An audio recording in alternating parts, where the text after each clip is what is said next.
My son called me a failure. Little did he know I had just closed a $7.5 million deal with his main partner. The cruelest words of my life came from the person I loved most in the world. Today, I'm going to tell you something I never thought I would. And if, for a second, this feels familiar to you, I just ask that you leave a like and subscribe. You'll help me continue to unburden myself. My name is Dolores D. Hoffman. I'm 63 years old, and I live in a small bungalow in Pacoima, on the outskirts of Los Angeles, where the air smells like street tacos and dreams that have turned to dust. This Tuesday morning, like every other, I woke up at 5:30 to brew coffee in the same steel percolator I inherited from my mother, using the cheap grounds I buy at the local market because it's cheaper than at the supermarket. My hands, wrinkled from 60 years of washing other people's laundry and ironing prom dresses to earn a few extra dollars, trembled slightly as I held the chipped enamel mug. The steam from the coffee mixed with the tears I'd been holding back since yesterday, when my son, Ethan, said the words that broke my soul in two. "Mom, you never did anything important with your life. You're a failure, a burden, a millstone with a victim's face." He said it just like that, without raising his voice, but with a tone that cuts like a rusty blade. In front of his wife, Jessica, who looked down in shame. In front of my grandchildren, Dylan and Mia, who pretended not to hear as they played on their phones. In front of the waiter at the restaurant in Beverly Hills where I, as always, had paid the bill with my widow's pension, $900 that represented 3 weeks of beans, rice, and chamomile tea. The silence that followed his words was more deafening than the city buses that rumble down my street at all hours. Nobody said anything. Nobody defended me. My daughter-in-law, Jessica, that perfect woman with gel nails and a designer bag I could never afford, studied the menu as if it were the Bible. 15-year-old Dylan got lost in Instagram. 12-year-old Mia asked to go to the restroom and didn't come back until the check arrived. And my son, my only son, the boy I carried in my arms during 2-hour walks to school because we couldn't afford the bus fare, looked at me as if I were an old piece of furniture that no longer matched the house's decor. The restaurant was one of those elegant places where a salad costs what I spend on food in a week. The walls were decorated with abstract paintings I didn't understand, and the waiters spoke in low voices as if they were in a church. I felt out of place in my navy blue polyester dress, the same one I wear to church on Sundays and for the special occasions that almost never come. I had arrived at the restaurant with an excitement I was now ashamed to remember. I thought we would finally have a family meal like the ones I saw in soap operas. Laughter, hugs, grandchildren telling me about school, a son asking about my health if I needed anything. Instead, Ethan had summoned me to tell me he was ashamed of me. "Your problem, Mom," he had continued, cutting into his filet mignon that cost the same as my monthly rent, "is that you never understood your place in the world.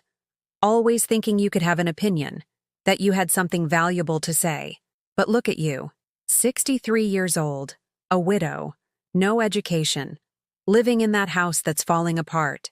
His words hit me like daggers straight to the heart, each one calculated, sharpened, designed to hurt where it hurt the most.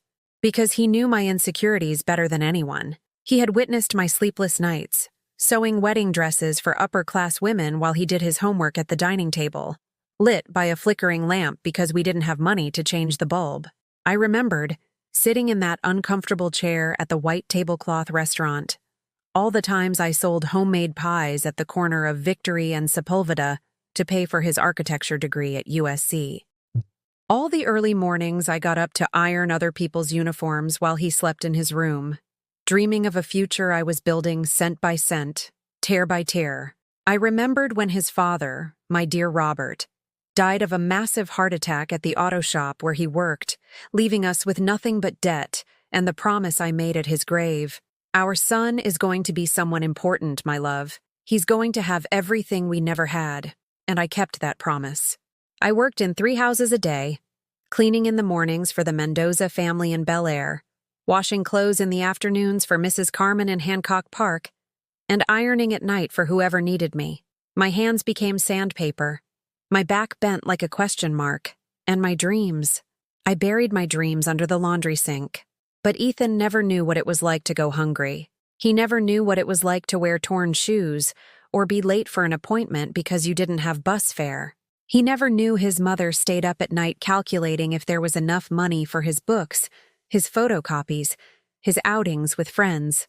And now, that boy I protected from the whole world was telling me I was a failure.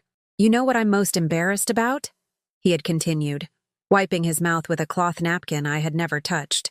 "It's that you settled for being a victim your whole life, always with the same story. Oh, what a sacrifice I made for you. Oh, how hard it was for me. As if the world owes you something for doing what any mother does." Those words hurt more than all the previous ones combined, because they carried a grain of truth, a cruel truth I had tried to ignore for years. Had I become a victim?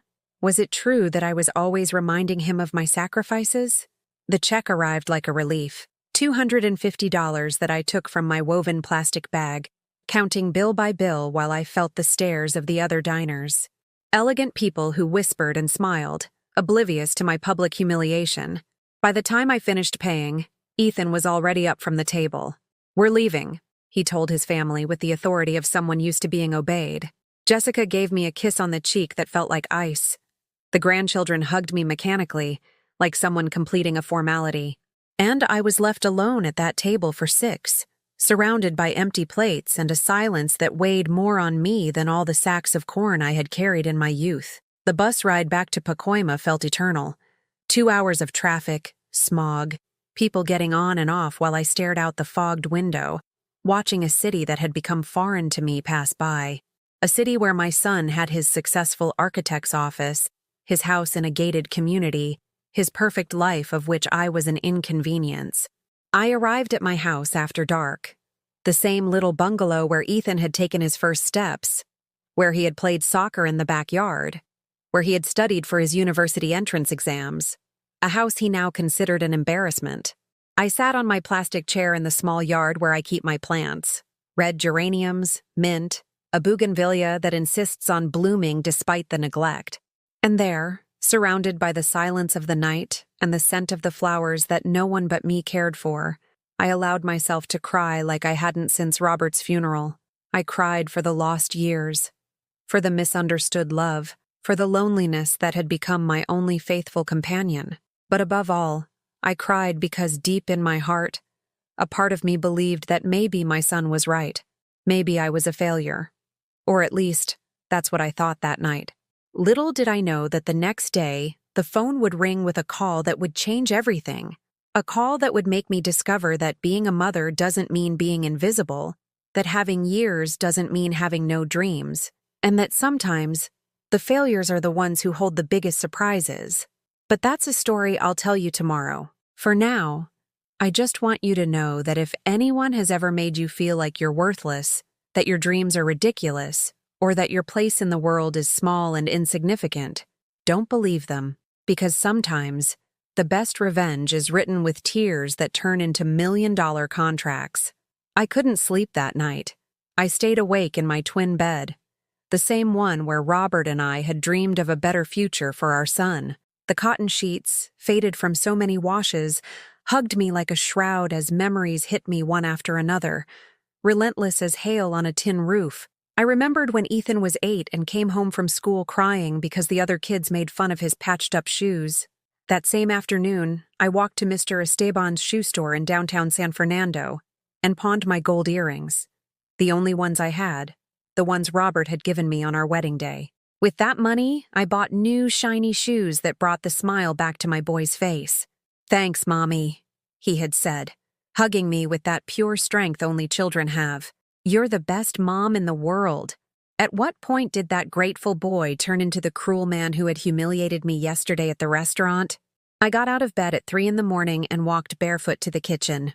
In the old refrigerator, which has been making a strange noise for months, I found the ingredients to make the apple turnovers he loved so much when he was a student. It was my way of comforting him when he came home stressed from exams, when he fought with a girlfriend, when the world seemed too heavy.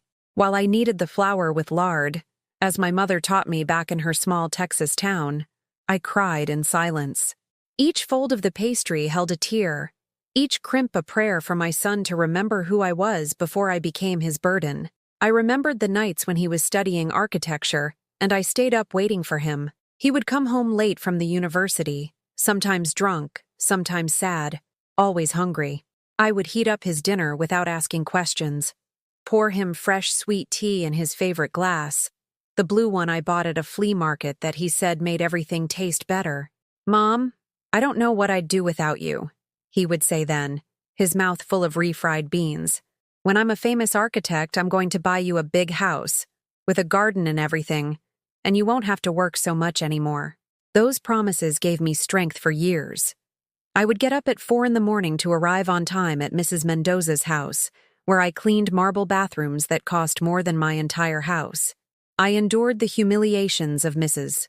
Carmen, who inspected every corner with a magnifying glass and docked my pay if she found a speck of dust. "Dolores, it seems you work worse every day," she would say in that nasal voice rich women use when speaking to the help. "At this rate, I'll have to find someone younger, more efficient." I would lower my head and clean harder, because I needed every dollar for Ethan's tuition, for his books, for his drafting supplies that cost a fortune. The day he graduated as an architect, I cried with pride at the ceremony. He went up on stage with his cap and gown, handsome like his father, with that smile that lit up everything. From my seat in the bleachers, with my second-hand but freshly ironed dress, I saw him receive his diploma and thought it had all been worth it. "We did it, Robert," I whispered to the sky, sure that my late husband could see me from wherever he was. "Our son is a professional." After the ceremony, Ethan hugged me tightly, like when he was a child. "Thanks, Mom. Without you, this wouldn't have been possible." But the promises vanished like smoke. Ethan got a job at a major firm, then opened his own studio, married Jessica, had the grandchildren. And I remained the woman who cleaned other people's houses, who ironed other people's clothes, who lived on a meager pension in the same bungalow where he had grown up. The visits became less frequent. First, he came every Sunday, then every other week, then only on my birthday and at Christmas. The conversations became shorter, more formal. He no longer asked how my health was, if I needed anything, if I felt lonely. "How's your mom?" people would ask when they saw him in the neighborhood. "She's around, same as always," he would reply, as if I were a landscape that never changes, a piece of furniture that's just there. But what hurt the most was his shame. I noticed it in the way he introduced me to his architect friends, his colleagues, his important clients. "This is my mom," he would say with a forced smile, without mentioning that I had made his career possible, that I had sacrificed my youth, my health, my own dreams so he could have his. Once, 2 years ago, I showed up unannounced at his office. I wanted to surprise him, to bring him the savory cheese pastries he loved so much as a student. The office was sleek, with huge windows and modern furniture. Ethan was in a meeting with clients, men in suits talking about millions of dollars as I talked about the $2 for the bus. When he saw me, his face changed. It wasn't joy, it was panic. "Excuse me for a moment," he told the men, and came out into the hallway with me. "Mom, what are you doing here? Did something happen?" "No, son, I just wanted to see you. Bring you this," I said, showing him the container with the pastries wrapped in paper napkins. "Okay, but next time call me first, okay? I'm in a very important meeting." He took the container reluctantly and walked me to the elevator. He didn't invite me to see his office. He didn't introduce me to his employees. It was as if he wanted to hide me, as if my presence were a stain on his professional image. In the elevator, as we descended in silence, I saw our reflection in the mirror. He, with his impeccable suit and his Italian tie. Me, with my polyester skirt and my comfortable old lady shoes. At that moment, I understood what he saw. An old woman, uneducated, who didn't fit into his world of glass and steel. Since that visit, something changed between us. The calls became shorter, the visits more spaced out. When we spoke on the phone, he was always in a hurry, always had more important things to do. "I'll call you later, Mom. I'm on a job site," he would say, and hang up before I could tell him I'd been sick, that my knees hurt, that sometimes I felt so lonely I talked to the plants in the yard. The grandchildren's birthdays became my only real contact with the family. I would arrive with gifts bought with my pension, wrapped in tissue paper because it was what I could afford. The children would open my gifts politely but without excitement, then run off to play with the expensive toys other relatives had brought. "Thanks, Grandma," they would say mechanically, as if completing a formality. Jessica was always proper with me, but distant. She served me coffee in a plastic cup while she drank from fine china. She had me sit in the living room, not the main family room where the big TV and comfortable sofas were. "How's the house, Mrs. Hoffman?" she would ask out of politeness. But I knew she didn't really care about the answer. And Ethan had stopped seeing me as his mother and started seeing me as a social obligation, as the poor relative who had to be invited out of duty but kept at a distance so as not to embarrass the family. I finished the turnovers as the sun came up. I put them on a plastic tray and covered them with a clean cloth, as I always did when I took them to him. But this time I didn't know if I would have the chance to give them to him. After yesterday, I didn't know if I would see him again. I showered with the cold water from the tank, put on my navy blue dress, the least old of the three I have for going out, and sat in the yard to wait for the hours to pass. The turnovers grew cold on the kitchen table, like so many other gestures of love that no one appreciates anymore. At 9 in the morning, when the sun was already warming the geraniums and the bougainvillea looked more colorful than ever, the phone rang. I thought it was Ethan calling to apologize, to tell me he'd had too much wine at the restaurant, that he hadn't meant to hurt me. I ran to answer with a racing heart. "Mrs. Dolores Hoffman?" It was a voice I didn't know. Male, polite, with a refined but clear LA accent. "Yes, this is she," I answered, confused. "This is Julian Montes. I'm a business associate of your son, Ethan." My heart sank. I thought something bad had happened, that they were calling to tell me Ethan had been in an accident. "Is my son okay? Did something happen?" No, ma'am. I apologize for alarming you. Your son is perfectly fine. I'm calling about a completely different matter." He paused, as if choosing his words carefully. "I'm working on an urban development project, specifically social housing for older women. And your name was recommended to me. I was told you have some very valuable ideas on this subject." "Me? Valuable ideas?" I was speechless, holding the phone with trembling hands. "Who gave you my name?" I managed to ask. "A social worker from the Department of Social Services who knows your situation. She mentioned that you've developed some interesting concepts for living spaces for senior women. Would it be possible for us to meet and talk?" The world went blurry. What ideas was he talking about? What concepts? And then I remembered. The notebooks. I had 3 school notebooks, the lined kind they sell at the neighborhood stationery store, filled with drawings and diagrams I made in the early morning hours when I couldn't sleep. Small but functional houses, shared spaces for single women, community gardens where they could grow herbs and chat with other women. I did it just for fun, to entertain myself, to imagine what it would be like to live surrounded by friends instead of loneliness. I had never shown them to anyone, especially not Ethan, who would have laughed at his ignorant mother's scribbles. I don't know if my ideas will be of any use to you," I murmured into the phone. "Why don't we meet and discuss it? Would tomorrow at 11 at the Steaming Bean Cafe in Pasadena work for you?" I hung up the phone with my heart beating so loudly I thought the neighbors could hear it from their houses. That night I couldn't sleep a wink. I tossed and turned in bed, thinking about the notebooks I kept in the old wardrobe, behind the wool blankets my mother had woven.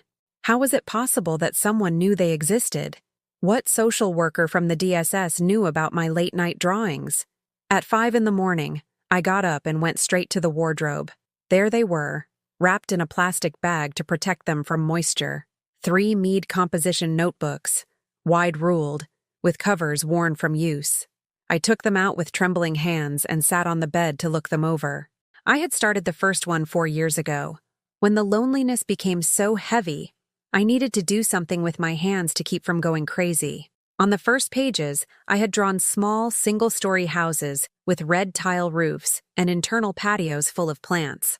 At first, they were just doodles, meaningless shapes I made while drinking chamomile tea to help me sleep. But little by little, the drawings had become more elaborate. I had started to imagine specific spaces: a common room where the older ladies could watch TV together, A large kitchen with 2 stoves so several women could cook at the same time without getting in each other's way. Small but dignified rooms, each with its own private bathroom. In the second notebook, the drawings now had measurements. I had calculated how many square feet each space would need, what materials would be cheaper but durable, how to make the best use of natural light to save electricity. I had also made price lists, researching at the local hardware stores how much cement, bricks, and basic fixtures cost. I did all of this in secret, in the dead of night, like someone committing a crime. Robert always said I was very observant, that I had a good eye for measurements and useful spaces. If you had studied, Dee, you would have been a good architect, he would tell me while looking over the plans for a house he was repairing at his auto shop. The third notebook was the most detailed.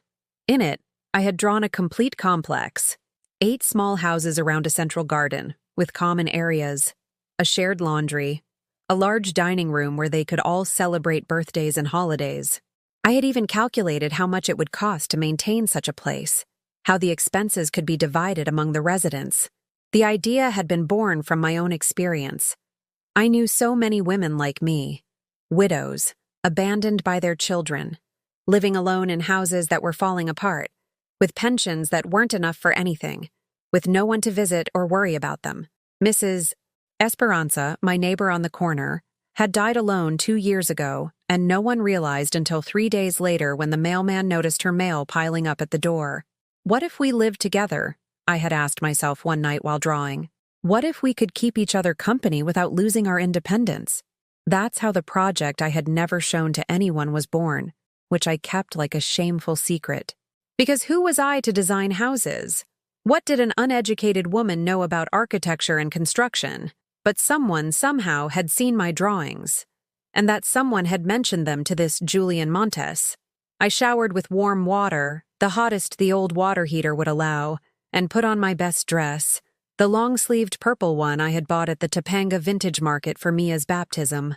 I combed my hair carefully, put on the silver earrings that were the only valuable thing I had left, and put the 3 notebooks in my floral print tote bag. The bus ride to Pasadena took 2 hours. First, a bus to the metro station, then the train, then another bus to the city center. The whole way, I hugged my bag as if it held a treasure, feeling the notebooks against my chest. The steaming bean was on a nice corner, with little tables on the sidewalk and hanging plants that gave it a cozy feel. I had never been there, but I had passed by it a few times when I went with Robert to buy parts at the auto shops in the area. I arrived 20 minutes early, nervous as a teenager on a first date. I ordered a coffee and sat at a table near the window, where I could watch people arrive. How would I recognize Julian Montes? He hadn't given me a description over the phone. At 11 o'clock sharp, a man in his 50s approached my table. He was slim, with graying hair combed back, dressed in a white linen shirt and beige chino pants. He had a kind face with wrinkles around his eyes that suggested he smiled often. "Mrs. Dolores Hoffman?" "Yes, that's me," I replied, standing up. "Julian Montes," he said, extending his hand. "Thank you so much for agreeing to meet with me." He sat across from me and ordered an Americano. I still didn't understand how he had gotten the information about my notebooks. "Mrs. Hoffman, let me explain why I'm here," he began, stirring his coffee with a metal spoon. "I work for a foundation dedicated to developing social housing projects. A few weeks ago, a social worker from the Tlalpan DSS, a Ms. Patricia Hernandez, told me about you. I didn't know any Patricia Hernandez, but I let him continue. Apparently, you went to the DSS a few months ago to ask about support programs for older women. During the interview, you mentioned some ideas about community living spaces. Ms. Hernandez was very impressed with your concepts. Then I remembered. I had gone to the DSS in February when my refrigerator broke down, and I needed to know if there was a support program for appliances.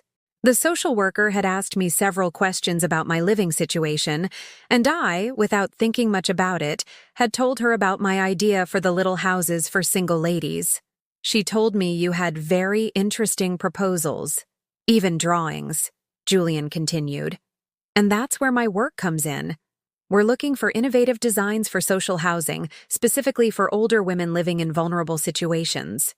I took the notebooks out of my bag with trembling hands. "I don't know if this will be of any use to you," I murmured. They're just ideas I have, drawings I make when I can't sleep. Julian took the first notebook and began to flip through it in silence. His expression gradually changed. The wrinkles around his eyes deepened, not from smiling, but from concentration. He turned the pages slowly, studying each drawing, each note. "You did this all by yourself?" he asked after looking at the first 20 pages.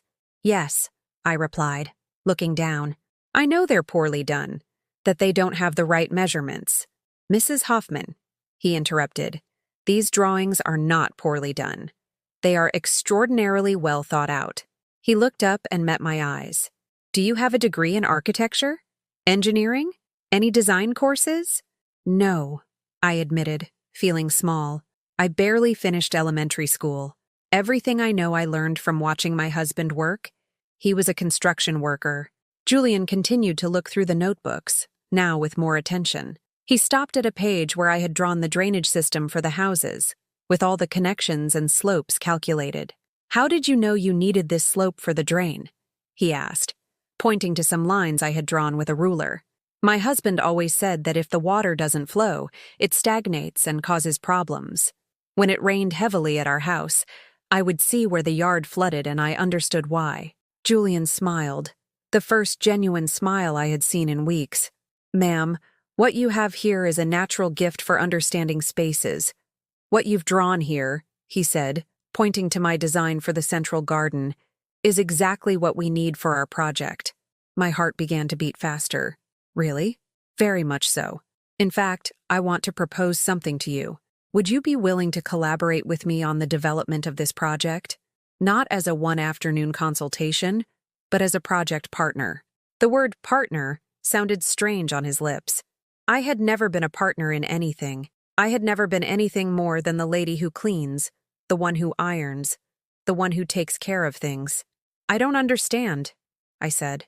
"What would I have to do?" "Work with me to turn these drawings into real architectural plans. Help me understand the specific needs of the women who would live there. Supervise the project to ensure it maintains the essence of what you envisioned." I took a sip of my coffee, which had already gone cold, trying to process what I was hearing. "And how much would you pay me?" "That's another topic I want to discuss. The project has a budget of $7.5 million. If you agree to be my partner, you would receive 30% of the design fees. We're talking about approximately $450,000. I choked on my coffee.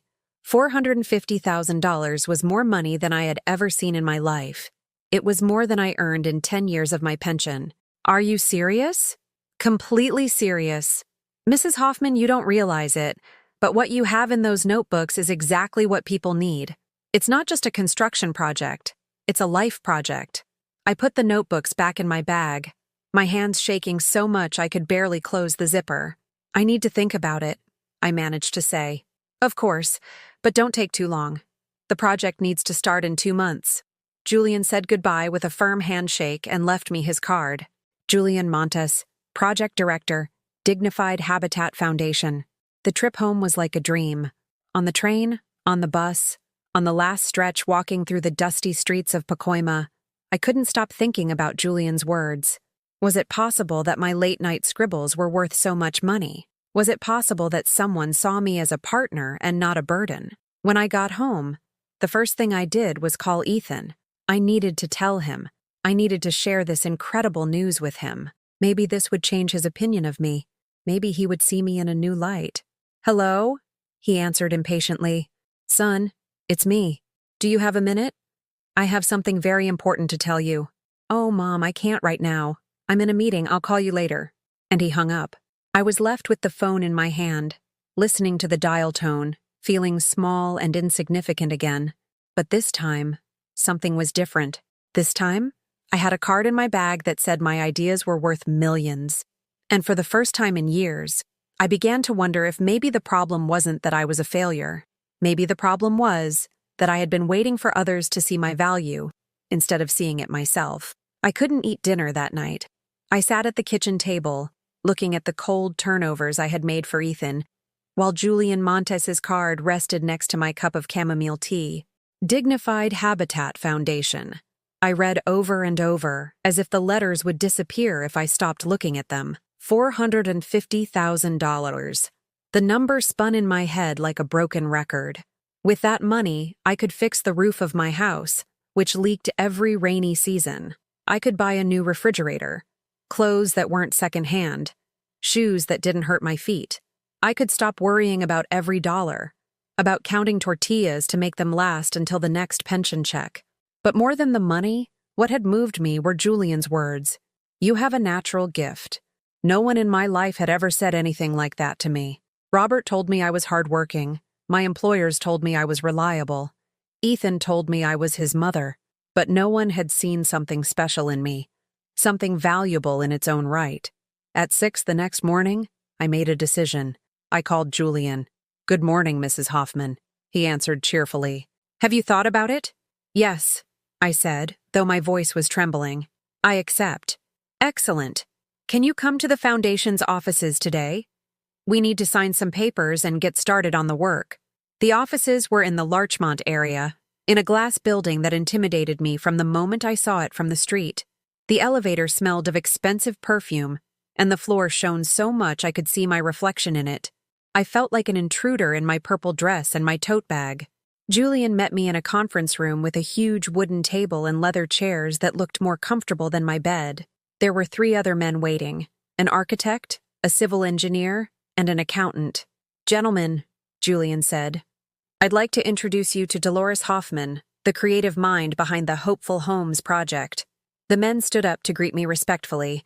The architect, a man with a white mustache named Robert Sanchez, looked through my notebooks with the same admiration Julian had shown. "Mrs. Hoffman, these concepts are extraordinary," he said, adjusting his glasses. "The use of space, the functionality, the consideration for the specific needs of the users.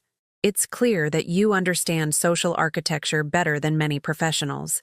For the first time in my life, I felt important, not useful, not necessary, but important. Someone was listening to my ideas, taking them seriously, turning them into numbers and official plans. I signed several documents that Julian patiently explained to me. Partnership agreement, fee agreement, work schedule. My name appeared on all the papers. Dolores Hoffman, social designer of the project. "Mrs. Hoffman," the accountant said as he put the documents in a folder, "we'll need you to open a business bank account.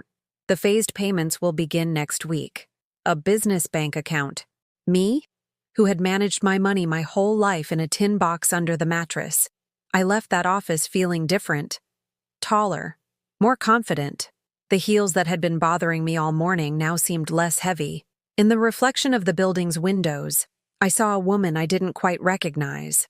Upright, with purpose, with something she had never had before. Dignity. That afternoon, I called Ethan. Not to ask for his permission or seek his approval, to inform him. "Son, I have something to tell you," I said when he finally answered. "Oh, Mom, make it quick. I'm on my way to a business dinner. I've signed a contract to design a social housing project. I'm going to earn $450,000. Silence. A silence so long I thought the call had been disconnected. "What are you talking about?" he finally said, in a tone I couldn't quite decipher. I told him everything. The notebooks, the meeting with Julian, the contract signed that morning. With every detail, his breathing grew heavier on the other end of the line. "Mom, do you realize how ridiculous you sound? A neighborhood lady thinking she can play in the big leagues. What are people going to think when they see your name next to mine on an architectural project?" His words hit me like slaps, but this time something was different. This time, I had signed papers that said otherwise. "Ethan, I've already signed the contract. This is happening." "Who did you sign with? What's the name of this foundation?" "Dignified Habitat Foundation. The director is Julian Montes." Another long pause. Then his voice changed, became colder, more calculating. "I know Julian Montes. We do business together. Mom, this is a misunderstanding. I'm going to talk to him tomorrow to clear things up." "What things?" "This project is too big for you. They're going to make you look bad. It's better if you get out now, before it becomes an embarrassment for the whole family." He hung up without saying goodbye. I was left with the phone in my hand, feeling like a scolded child. But then, slowly, I began to feel something I had never experienced before. Anger. Not sadness, not shame. Pure, clean anger. Who was he to decide what was too big for me? Who was he to talk about family shame when I had made everything he had possible? The next day, Julian called me early. "Dolores, we need to talk urgently. Can you come to the office?" His voice sounded tense, worried. I arrived in an hour, my heart racing. "Please, sit down," he said, closing his office door. "I had a very unpleasant visit from your son yesterday." My heart sank. "Ethan came to demand that I take you off the project. He says it's his professional reputation at stake, that you don't have the necessary experience, that he should be the one to manage the architectural project." "And what did you tell him?" I asked, preparing for the worst. I told him no, that without you the project doesn't move forward, that you are the soul of this proposal and that if he wants to participate, he can, but working for you, not the other way around. I was speechless. Julian smiled. "Mrs. Hoffman, your son was furious. He threatened to sabotage the project, to speak ill of me in the architectural community, to make it so no one would want to work with us." "And what are you going to do?" I whispered. "Move forward, with you. Your son is a good architect, but you have something he doesn't. A real understanding of what it means to need a home, of what it means to be alone, of what it means to build a community. That's not taught in any university." I cried right there, in that elegant office, in front of this man I barely knew but who defended me like no one ever had. "Thank you," was all I could manage to say. "Don't thank me. Thank you for trusting me." That afternoon, when I returned home, I found a car parked in front of my door. Ethan's car. He was standing in my yard, along with Jessica and an older man I didn't know. "Mom, this is my Uncle Christopher," Ethan said without greeting me. "He came from Texas because we need to talk to you." Christopher was my brother-in-law, Robert's older brother. I hadn't seen him since the funeral 8 years ago. He was a serious man, the kind who speaks little but expects everyone to obey when he does. "Dolores," he said without a hug, without a smile, "Ethan told me about your projects. We're worried." "Worried about what? At your age, getting involved in business you don't understand, with people you don't know. It's easy for them to take advantage of you." Jessica nodded, with that pitying look I knew so well. "Mother-in-law, we just want to protect you. These foundations sometimes scam older people." "I've already signed the contract," I said, trying to sound firm. "Contracts can be canceled," Christopher replied. "Ethan spoke with a lawyer. If you act quickly, you can get out without legal problems." "I don't want to get out." "Mom," Ethan said, in that voice he used when I was a child and threw tantrums. "Be realistic. You don't have the education for this. They're going to use you to validate their project and then they're going to dump you. It's better to withdraw with dignity." Dignity. That word again, but this time coming from the wrong mouth. "You don't define my dignity," I said, and my own voice surprised me. It sounded firm, confident. The three of them looked at me as if I had said something blasphemous. "Dolores," Christopher insisted, "think about it. Your husband wouldn't have wanted to see you making a fool of yourself. That was the last straw." "Don't mention Robert," I said, and this time my voice came out as a roar. "Robert told me I had talent. Robert believed in me. Robert would be proud to see me doing something for myself." "Mom, you're acting like a spoiled child," Ethan said.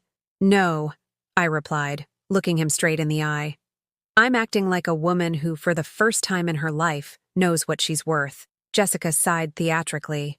"Well, when this all goes wrong, don't come asking us to get you out of trouble." "I won't," I said, "because it's not going to go wrong." They left without saying goodbye. I watched Ethan's car drive away down the dusty street as I stood in my yard, trembling not with fear, but with a new emotion. For the first time in my life, I had said no. For the first time in my life, I had defended my dreams. For the first time in my life, I had chosen to trust myself over my family's opinions. And it felt terrifying and wonderful at the same time. That night, as I prepared my lonely dinner, I looked at myself in the steamed-up kitchen mirror. The woman looking back at me was no longer the same one who had cried over cold turnovers 2 days before. This woman had something different in her eyes, something that looked a lot like hope. The following days were the strangest of my life. For the first time in decades, my phone didn't ring once. Ethan didn't call with his usual complaints about traffic or to ask me to save him some of the turnovers he loved so much. Jessica didn't send me messages asking if I could watch the grandkids over the weekend. The grandkids didn't show up at the house asking for $20 for the school book fair. It was complete silence. A void that should have hurt me, but strangely began to feel like freedom. On the first day of work at the foundation, I arrived an hour early. I couldn't sleep, out of pure excitement and nerves. Julian found me in the reception, reading an architecture magazine that I didn't fully understand but fascinated me. "Good morning, partner," he said, and that word, partner, made me smile like I hadn't smiled in years. He took me to a desk he had prepared especially for me. A light wood desk with a new lamp and professional drawing materials. Rulers, set squares, pencils of different grades, high-quality bond paper. "This is your space," Julian said. "This is where you'll turn your ideas into reality." I sat in that ergonomic chair and for a moment didn't know what to do. My whole life I had worked on my feet, cleaning, ironing, cooking. Having my own desk, with my name on a golden plaque that said Dolores Hoffman, social designer, felt like a dream I could wake up from at any moment. The architect Robert Sanchez sat with me, and we began to transfer my drawings to computer programs. It was fascinating to see how my school notebook scribbles turned into technical plans with exact measurements and professional specifications. "Mrs. Hoffman," Robert would say as he drew on the computer, "your layout for the common space is perfect. How did you know you needed exactly these square feet for the shared kitchen?" "Because I've cooked for many people in small spaces," I answered. "I know how much room you need for two women not to bump into each other when one is making tortillas and the other is cooking beans." Robert would smile and note down every detail. "You don't learn that in a university. You learn that by living." During lunch, Julian took me to an elegant restaurant near the office. Nothing like that place in Beverly Hills where Ethan had humiliated me, but a cozy place with cloth tablecloths and waiters who treated me like an important client. "How does it feel to be a businesswoman?" he asked as he looked at the menu. "Strange," I admitted. "Like I'm someone else." "You're not someone else. You're the same Dolores as always, but now you're doing what you should have always been doing, using your talent." That afternoon I met 3 women who would be beneficiaries of the project. Julian had brought them in to tell us about their specific needs. One was a widow like me, another was divorced, the third had been abandoned by her children. "Mrs. Hoffman," said Carmen, the widow, "when they told me a woman like us had designed these little houses, I couldn't believe it. Finally, someone who understands what it's like to be alone, but not want to be a burden to anyone." Her words touched my heart. For the first time, I fully understood what I was doing. Not just designing houses, but creating hope for women who, like me, had been invisible for years. At the end of the day, Julian gave me my first payment, a check for $5,000 for the first phase of the project. "Go to the bank tomorrow to deposit this," he said. "And remember, you're no longer just someone's mom. You're Dolores Hoffman, businesswoman." The journey home was different from any other journey of my life. Instead of counting coins for the bus, I paid without worry. Instead of walking with my head down, I looked out the window with curiosity, as if the city were new to me. When I got off the bus at my usual stop, Mrs. Esperanza, the neighbor across the street, shouted from her door, "Dolores, you're looking very elegant these days." I went over to talk to her. Esperanza was 70 and lived with her single daughter, who treated her like a burden because she occupied the room she wanted to turn into an office. "Esperanza, what would you say if I offered you a new little house, with your own space, but where you could have neighbors your own age to talk to?" "What are you talking about, Dolores?" I told her everything. Esperanza listened with her mouth open, not believing what I was saying. "You designed that?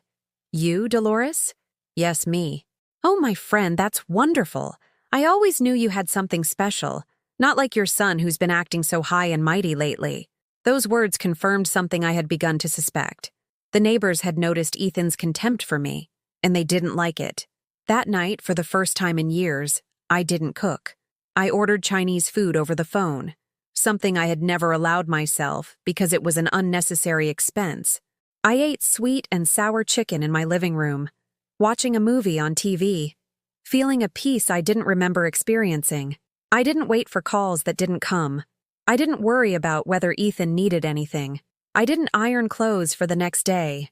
I just existed for myself, in my own house, with my food paid for with money I earned from my work. It was pure freedom. On the third day of family silence, I decided to do something I had never done. I called Ethan, but not to beg him to forgive me. To inform him, "Son, I just wanted you to know that the project is going very well. Yesterday I met the first beneficiaries, and tomorrow we start on the final plans. Mom, please, reconsider. You still have time to get out without looking bad. I don't want to get out, and I don't want to keep talking about this with you." "What did you say?" "You heard me. This is my job, my decision, my life. If you can't respect it, then let's not talk about it." Ethan was speechless. In 63 years, I had never set such a clear boundary with him. "Mom, what's gotten into you? I don't recognize you." "Maybe because you never really knew me, son." And I hung up. My hands trembled after I hung up, but not from fear, from power. I had just established my first emotional boundary with my son, and it felt terrifying and liberating at the same time. On Friday of that first week, Julian organized a small celebration at the office. We had finished the preliminary plans, and they were beautiful. My school notebook houses were now perfect technical drawings, with all the measurements, materials, and specifications needed to begin construction. "To Dolores Hoffman," Julian said, raising his glass of sparkling wine, "the woman who turned life's wisdom into social architecture." The whole team toasted me. Robert, the architect; Laura, the engineer; Carlos, the accountant; Maria, the social worker. All professional, educated people who respected and valued my work. "Mrs. Hoffman," Laura said, "did you know that your design for the natural ventilation system is going to reduce electricity costs by 40%? It's brilliant how you thought to use the air currents. I didn't know it was called a natural ventilation system. To me, it was just remembering where the wind hit my house and how to let the cool air in and the hot air out."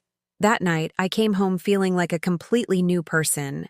I was no longer the invisible woman who cleaned other people's houses. I was Dolores Hoffman, social designer, partner in $1 million project, a woman respected by professionals. I took a hot shower. I had sent for the water heater to be fixed with my first payment, and put on a new robe I had bought that same afternoon. For the first time in years, I didn't go to sleep worrying if there was enough money for groceries. Instead, I stayed up planning, thinking about the next phases of the project, the improvements we could make, how we could replicate the model in other parts of the city. I also thought about Ethan, about how he had gone from being my reason for living to being someone who didn't know who I really was, about how for years I had waited for his approval to feel valuable, when the value had been inside me all along. I got up and went to the wardrobe where I kept the family photos. I took out one of Robert, Ethan, and me in Griffith Park, when Ethan was 15. Robert was carrying our son on his shoulders, both of them laughing, and I was looking at them with adoration. In that photo, I wasn't a burden. I wasn't a millstone. I was a young, strong woman who had built a family with love and sacrifice. "Robert," I said to the photo, "I think I finally understand what you meant when you told me I had talent. It only took me 20 years after your death to realize it." I put the photo in a special place and went to sleep. For the first time in decades, I didn't dream about the worries of the next day. I dreamed of little houses full of women helping each other, sharing meals and conversations, who had found a new way to grow old, with dignity, companionship, and purpose. I dreamed of being one of them. When I woke up, I realized I no longer needed to dream about it. I was building it with my own hands, and no one, not even my own son, could take that satisfaction away from me. 3 weeks later, when I had gotten used to waking up without anxiety, to going to work with purpose, to sleeping without worrying about money I didn't have, the family silence was broken in the most brutal way possible. It was Friday afternoon. I had just gotten home from the office, where we had finished the final plans for the project. Julian had announced that the following week, we would begin construction of the first phase, 4 pilot homes that would serve as a model for the entire development. I was making a chamomile tea, enjoying the smell of fresh herbs that I could now afford to buy instead of picking from the garden, when I heard voices in my yard. Many voices. When I went outside, I was met with a scene I will never forget. Ethan was standing by the plastic table where I had my morning coffee. But he wasn't alone. Jessica was there, looking somber. The grandkids, Dylan and Mia, were restlessly playing on their phones. Christopher had come back from Texas, this time accompanied by his wife Brenda, a bitter woman who had always seen me as the poor sister-in-law. But there were more people. There was my friend Letitia, Ethan's godmother, who hadn't been to my house in 2 years. My cousin Rosa, who lives out in Palmdale and only shows up when someone dies. They had even brought Mr. Eusebio, the 80-year-old neighbor everyone in the neighborhood respects as the eldest. It was a family intervention, a public trial in my own yard. "Mom," Ethan said in a solemn voice, as if he were leading a religious ceremony, "we've gathered here because we love you and we're worried about you." "Worried about what?" I asked, though I already suspected the answer. "About this project you've gotten yourself into," he continued, gesturing as if the word project made him nauseous. "People are talking, Mom. They're saying you're being used, that they're going to scam you, that at your age your judgment isn't clear enough to make important decisions." Brenda nodded dramatically. "Dolores, we all know that since you became a widow, you haven't been right in the head. It's normal. It happens to many older women. But that's exactly why you need your family to look after you." "I'm not crazy," I said, feeling like a child defending herself against adults who had already decided her fate. "Look, Dolores," Mr. Eusebio chimed in with the authority his years gave him, "I've seen many widows do foolish things when they feel lonely, spend their savings on nonsense, believe con artists who tell them what they want to hear. It's better if you listen to your son." My friend Letitia, who had been my friend for 20 years, looked at me with pity.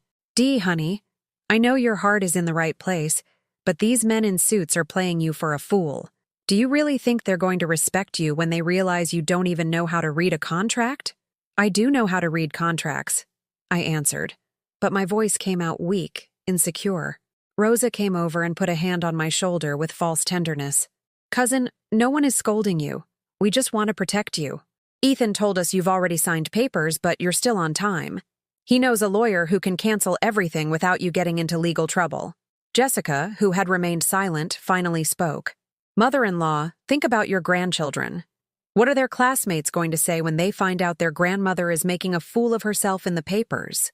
The children aren't to blame for being embarrassed by the decisions of adults." Those words hurt more than all the others combined. Using my grandchildren as emotional blackmail was a low blow I didn't expect. Not even from Jessica. Ethan approached and knelt in front of me, taking my hands as he did when he was a boy and wanted to ask my permission for something. "Mom, I know you think you're doing something good, but look at yourself. 63 years old, no education, living in this house that's falling apart. Do you really believe you can compete with architects and engineers who studied for years?" "I have been working with architects and engineers," I said. "They respect me. They value my work. They're using you," Christopher insisted. "They're telling you what you want to hear so you'll put your name on their project. Then, when something goes wrong, you'll be the one responsible. And when they realize you don't know what you're doing," Brenda added, "they'll blame you for everything and sue you. You'll lose this house. You'll lose your pension. You'll end up on the street." Fear began to churn in my stomach. What if they were right? What if this was all too good to be true? What if I really was being used? "Look, Mom," Ethan said, standing up and taking some papers from his briefcase. "I've already spoken with the lawyer. These are the documents to cancel your participation in the project. You just need to sign here, and it's all over. No problems, no embarrassment, no risks." He placed the papers on the plastic table and handed me a pen. "Sign, Mom. Do it for us. Do it for your grandkids." The entire family circle watched me expectantly. Dylan had stopped playing on his phone and was observing me with curiosity. Mia had come closer and hugged my waist. "Listen to Dad, Grandma," she whispered. "We love you just the way you are." It was the perfect moment to give in, to go back to being the obedient Dolores who never caused trouble, who always did what the family decided was best for her, to return to my safe place as the invisible woman who lived to serve others. I took the pen with trembling hands. I looked at the papers. Then I looked at all these people who claimed to love me but had never believed in me. I looked at Ethan, who was smiling at me with the smug satisfaction of someone who had already won. And then I remembered the words of Carmen, the project beneficiary. Finally, someone who understands what it's like to be alone but not want to be a burden to anyone.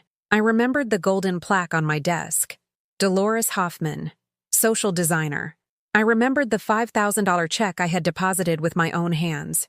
I remembered the feeling of being respected, valued, taken seriously. I put the pen down on the table without signing anything. "No," I said. A murmur of surprise rippled through the group. "What do you mean, no?" Ethan asked. "I mean I'm not signing anything. I'm not canceling my participation in the project. I'm not giving up the first important thing I've ever done in my life just because you can't understand that I'm worth more than you think." The silence that followed was so thick you could cut it with a knife. "Mom," Ethan began, but I interrupted him. "No, son. Now it's my turn to speak." I stood up, facing all the people who had come to my house to decide my fate. For 40 years, I've done what others decided was best for me. I worked the jobs you said I should work. I lived how you said I should live. I settled for being invisible because you told me that was my place. My voice grew stronger with every word, but not anymore. For the first time in my life, people who haven't known me since I was a child see me for what I can do, not for what I don't have. They respect me for my intelligence. They don't pity me for my poverty.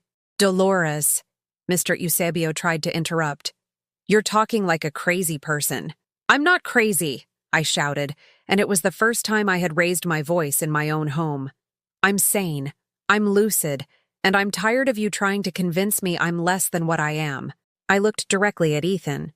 "Son, you more than anyone should be proud that your mother is capable of something great. But instead, you feel ashamed. You know what I'm ashamed of? Raising a man who would rather have an invisible mother than a successful one." Jessica turned pale. The grandkids stared at me with wide eyes. "And all of you," I continued, addressing the rest of the family, "who only show up when there are problems to solve or decisions to make for me. Where were you when I was crying from loneliness? Where were you when I didn't have enough to eat? Where were you when I needed someone to believe in me?" No one answered. "You will all leave my house right now," I said with a calm I didn't know I possessed. "And you will not come back until you can speak to me with respect." "Mom, you're making the biggest mistake of your life," Ethan said, putting the unsigned papers away. "Maybe," I replied. "But it will be my mistake, my decision, my life." One by one, they began to file out of my yard. Some looked at me with anger, others with pity. Mr. Eusebio shook his head in disapproval. Ethan was the last to leave. He stopped at the gate and looked at me with a mixture of fury and pain.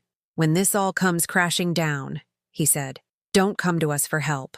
"I won't," I answered, "because it's not going to come crashing down." He left without another word. I was left alone in my yard, trembling not with fear, but with pure adrenaline. I had just thrown my own family out of my house. I had just chosen my dream over their approval, and for the first time in 63 years, I felt completely free. I couldn't sleep that night, but not from anxiety, from excitement. Tomorrow, construction on the first homes would begin. Tomorrow, I would see what was born in my sleepless notebooks become a reality, and no one, not even the people I loved most in the world, could take that happiness away from me, because I was no longer asking for permission to exist. I was finally living. The next 2 months were the best of my adult life. The construction work progressed on schedule, and every morning I woke up excited to go to the site in the San Fernando Valley where my dream homes were taking shape. Watching the construction workers raise the walls following my plans was like watching a daily miracle. Robert, the architect, consulted me on every detail: the height of the windows, the placement of the electrical outlets, the design of the central garden. My opinion didn't just matter. It was essential. Mrs. Hoffman, Carlos, the foreman, a man weathered by years of construction, would tell me, "You really know how people live. These rooms may be small, but they're going to feel big because they're well thought out."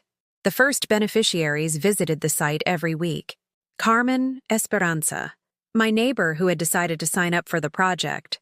Rosa Elena, Matilde. Women like me, who had lived their whole lives for others and would now have their own space designed especially for their needs. Dolores, Carmen told me as we walked among the foundations, you have no idea what it means for us to see someone like you achieve this. You give us hope that it's never too late to start over. My bank account grew with each bi-weekly payment. I had already received $20,000, more money than I had ever handled in my life. I fixed the roof of my house, replaced the refrigerator, bought new clothes. But most importantly, I bought myself a laptop to work from home. Julian had enrolled me in an online course for basic architectural design. So you can formalize what you already know, he told me. 3 nights a week, I stayed up late learning about building codes, sustainable materials, universal design. I was happy, truly happy. That's why I didn't expect what happened on a Tuesday morning, when I arrived at the office and found Julian with a look of extreme worry. Dolores, we need to talk urgently, he said, closing his office door behind us. What happened? Are there problems with the construction? It's not the construction. It's something else. Julian sat behind his desk and took out his cell phone. Last night, I received a call from a journalist at the Los Angeles Times. Apparently, someone leaked them information about our project, but it's distorted. My blood ran cold. What kind of information? They're saying you don't have the credentials to be involved in a project of this magnitude, that the foundation is using you as a front to access government subsidies intended for minority and low-income women, that it's a scam disguised as a social program. The words hit me like punches to the gut. Who could have said that? Julian showed me a recording on his phone. It was an audio file someone had sent him anonymously. The voice was unmistakable. It was Ethan. Look, I know Julian Montes very well, my son said in the audio. He's a very skilled businessman, but not always ethical. He's using my mother, who is an elderly woman with no education, to give legitimacy to his project. She has no idea what she's signing. She's just another victim of these unscrupulous developers who prey on the vulnerability of seniors. The recording continued. My mother has been in a state of cognitive decline since she was widowed. She cannot make rational decisions about financial matters. Any contract she has signed should be null and void because she lacked the legal capacity to enter into it.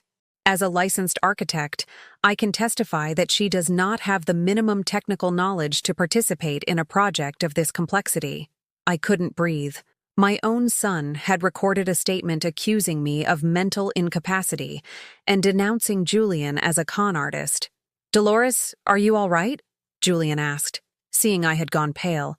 When did he make that recording? I don't know. But it was sent anonymously to 3 different journalists, to the director of the foundation that granted us the budget, and to the Department of Housing and Urban Development. Julian stood up and began pacing his office. This is very serious, Dolores. If the media publishes this version, our project will collapse.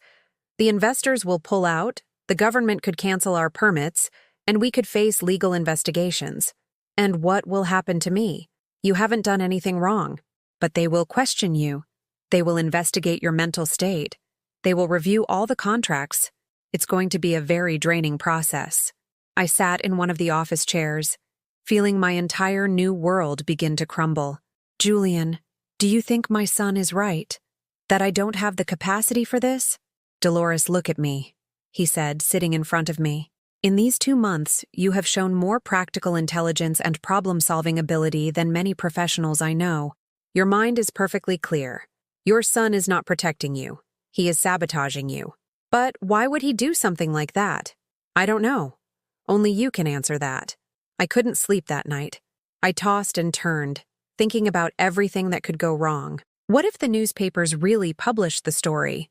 What if I became the national poster child for the scammed senior citizen? What if I lost everything I had built? But more than the fear of the future, what hurt the most was fully understanding what Ethan had done. He hadn't just tried to stop me with family pressure. When that didn't work, he had decided to destroy me publicly. My own son had chosen to ruin my reputation rather than allow me to be successful. The next day, when I arrived at the office, Julian was waiting with worse news. Dolores, I just spoke with the foundation's CEO. They've decided to temporarily suspend the project until the situation is clarified. What does that mean? It means construction stops. It means payments are frozen. It means we have to legally prove that you are competent to participate in the project. How do you prove something like that? With psychological evaluations, medical expert opinions, testimonies from professionals who have worked with you. It's a process that could take months. I slumped in my chair. 2 months of happiness. And it was all falling apart because of my own son's betrayal. There's more, Julian continued.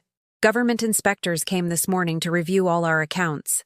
Someone reported that the money we've paid you could be a misappropriation of public funds. Are they going to put me in jail? No, Dolores. But they are going to freeze your bank accounts until the investigation is over. It was too much. All the money I had earned honestly, locked away. My project halted, my reputation destroyed. All because of the calculated cruelty of my own son. Julian, I said with a broken voice, do you think it's worth fighting this? Are you asking me if I believe in your innocence? I'm asking you if you think it's worth risking your professional career to defend some old lady from Pacoima who might actually be crazy. Julian came over and took my hands. Dolores, I don't work with you out of pity. I work with you because you are the most intelligent person I've ever met at understanding real housing needs. Your son may have university degrees, but you have something that isn't taught in any school. Life wisdom. So what do? We fight. We prove that you are perfectly competent. We expose the lies of whoever is trying to sabotage this.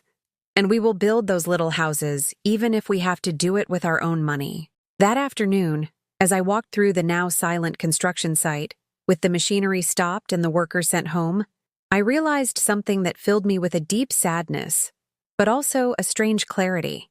Ethan hadn't acted to protect me. He had acted out of revenge, because a successful mother was more threatening to him than a failed mother. A failed mother confirmed his superiority. A successful mother took away that comfort. I sat on one of the construction beams and looked at the half-finished structures of my dream homes. For a moment, I thought about giving up, about calling Ethan and apologizing, about going back to being the invisible mother who never caused trouble. But then I remembered the faces of Carmen, of Esperanza, of all the women who were waiting for a place to grow old with dignity. I couldn't fail them. I wasn't going to give up. If my son wanted a war, he was going to get one. But this time it would be a war between equals, not between a mother begging for love and a son who used it as a weapon. I took out my cell phone and called Julian. Julian, it's Dolores. How do I request an independent psychological evaluation? Are you sure you want to do this? Completely sure. We're going to prove to my son and the whole world that Dolores Hoffman isn't crazy. She's furious, and that's very different. For the first time in days, Julian laughed. Now that's the woman I know. We'll start the process tomorrow. I hung up and stared at my half-built houses. They weren't just buildings. They were my Declaration of Independence. And no one, not even my own son, was going to take that from me without a fight. 6 months later, the day we officially opened Hopeful Homes, was the most beautiful day of my 64 years of life. The 4 pilot homes were finished, painted in cheerful colors, yellow, pink, sky blue, sea green, surrounding a central garden where the plants chosen by the future residents were already growing. Mint, rosemary, geraniums, a small bougainvillea that promised to fill the space with color. The independent psychological evaluation had confirmed what I already knew. My mind was perfectly clear. Dr. Patricia Vasquez, a neuropsychologist from Cedars-Sinai, had stated in her report, Mrs. Hoffman exhibits cognitive abilities above the average for her age group, with a particular talent for spatial reasoning and practical problem-solving. The government investigation had concluded that all our contracts were legal and there was no misappropriation of funds. On the contrary, the project had been so successful that the government decided to replicate it in 5 other cities across the country. But the most satisfying part had been watching Ethan's credibility crumble as journalists began to investigate who had leaked the false accusations. His anonymous recording had been traced back to his cell phone, and several outlets published articles about the architect who tried to sabotage his own mother out of professional jealousy. I didn't rejoice in his public humiliation. but it did give me a strange peace to know that the world could finally see who my son really was. The opening ceremony was held on a sunny Saturday in March.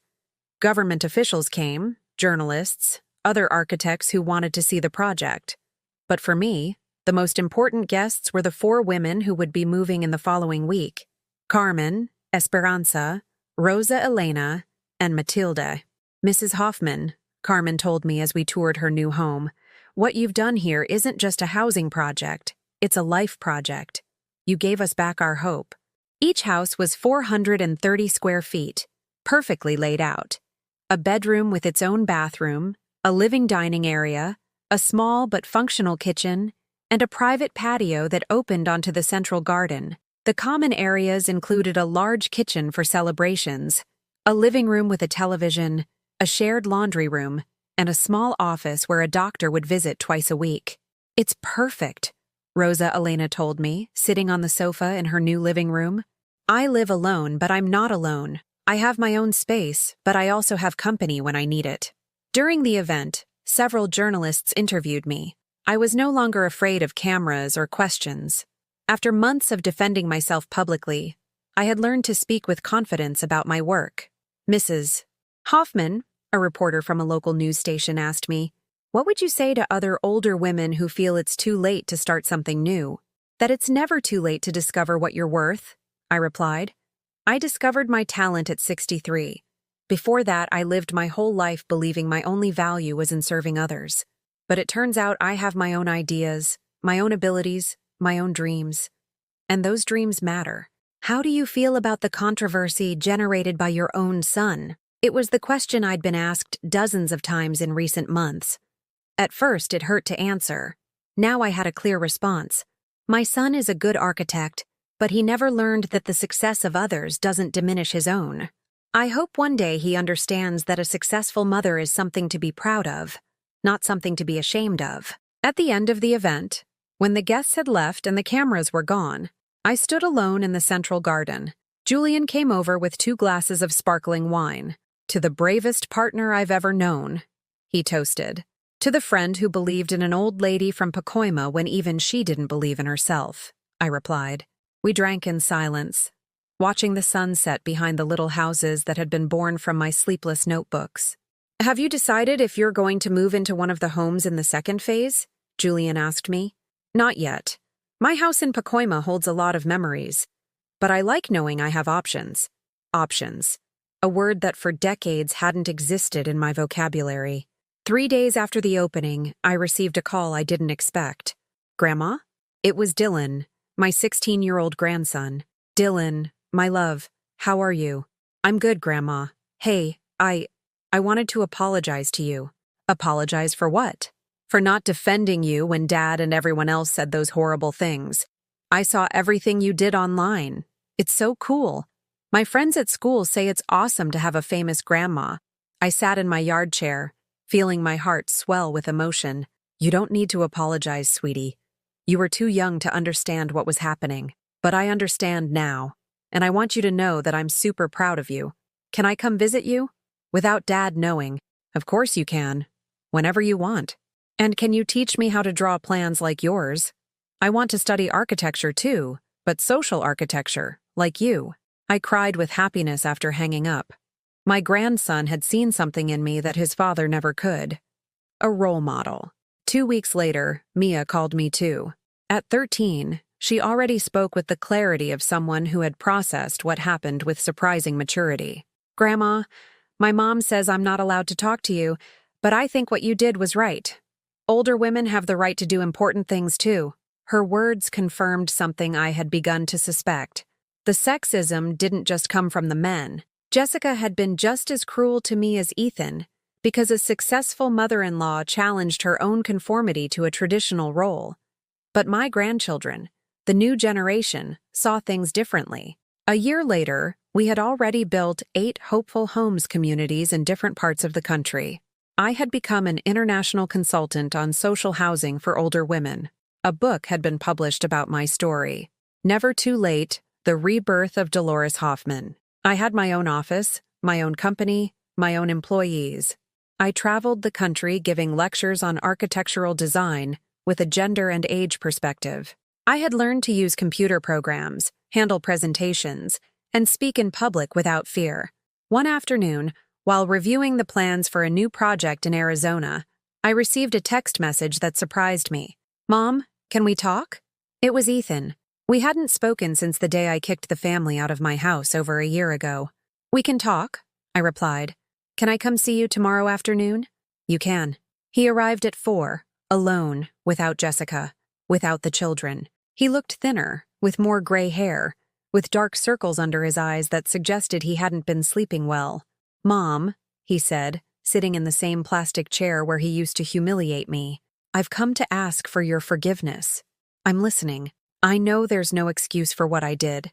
I know I tried to ruin you because of my own fears and insecurities. I know I was the worst son a mother could have." His voice broke. "The truth is, I always knew you were smart. I always knew you had talent. But I was afraid you would realize it, because then you would realize that I wasn't as special as you thought. And now? Now I know that an extraordinary mother can only raise extraordinary children, and I wasted the opportunity to learn from you." I remained silent, processing his words. "What do you want from me, Ethan? For you to forgive me, for you to let me be your son again. Not the son who tells you what to do, but the son who learns from what you do. Are you willing to respect me? To treat me as an equal, not as your subordinate? Yes. Are you willing to let your children see that their grandmother is a successful and independent woman? Yes. In fact, I want them to see her. I want them to learn from you what I never learned." I looked at him for a long time. He was no longer the arrogant man who had humiliated me in the Beverly Hills restaurant. He was a broken man who had lost his mother because of his own pride. "I forgive you," I said. "But things are going to be different between us." "Different how?" "I'm no longer your submissive mother. I am Dolores Hoffman, social architect, business owner, independent woman. If you want a relationship with me, it will be between adults who respect each other. I accept those conditions. And one more thing. You will never again question my decisions because of my age, my education, or my gender. If you disagree with something I do, you will tell me with respect, but the final decision is mine." Understood. We didn't hug that day, but we talked for 2 hours, like we never had before. I told him about my projects, my plans, my dreams for the coming years. He listened attentively, without interrupting, without judging. When he left, I knew I had gotten my son back. Not the son I had raised, but the man he should have been all along. Today, at 66, I live in one of my little houses in Santa Fe, New Mexico, surrounded by extraordinary women who, like me, discovered late, but finally discovered that their lives belong to them. Ethan comes to visit me once a month. The grandkids spend their vacations with me, learning about architecture and the importance of following their dreams no matter what others think. Every morning I wake up knowing that the day belongs to me, that the decisions I make will be my own, that the respect I receive is earned through my work, not my submission. Have you ever had the experience of someone trying to convince you that you were worthless, only to later discover that you were worth much more than you imagined? Tell me in the comments if you or someone you know has been through something similar. And if this story touched your heart, please leave a like and subscribe to the channel. Your support helps this message reach those who need to hear it most, that it's never, ever too late to be reborn.